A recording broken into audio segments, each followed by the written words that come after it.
দলীয় প্রতীকের কথা দলীয় প্রতীকের কথাটা সেটা আসছে না না আপনি শুনেন আপনি যে বলছেন যে বিএনপি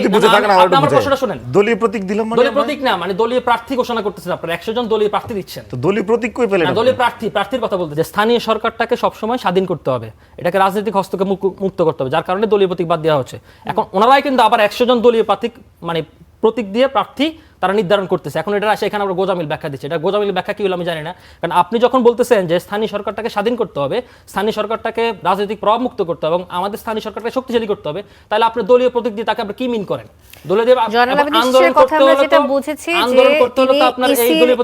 ইসির নিয়মের মধ্যে থেকে যেভাবে প্রতীক নির্ধারণ করতে হয় সেটির কথাই বলেছেন যদি আমি ঠিক বুঝে থাকি বুঝলাম না এনসিপি কি নিজের দলীয় প্রতীক নিজে দিতে পারে দলীয় প্রতীকের কথাটা সেটা আসছে না আপনি শুনেন আপনি যে বলছেন যে বিএনপি আমার প্রশ্নটা শুনেন আপনারা যে বলছেন যে বিএনপি যে প্রশাসকগুলো নিয়োগ দিয়েছে তাদের দলীয় লোক দিচ্ছে তাই না এই প্রশ্নটা আর্গুমেন্টটা তাদের দিক থেকে আসতেছে এবং শুধু তাই না তারা বলতেছে যারা ইলেকশনে যারা পরাজিত এবং যারা নমিনেশন পায়নি তাদেরকে একটা প্রাইস পোস্টিং দেওয়া হচ্ছে তার মানে আবার করা হয়েছে পুনর্বাসন একই কথাই প্রাইস পোস্টিং পুনর্বাসন করা এখন সেই জায়গা থেকে তাহলে আপনারা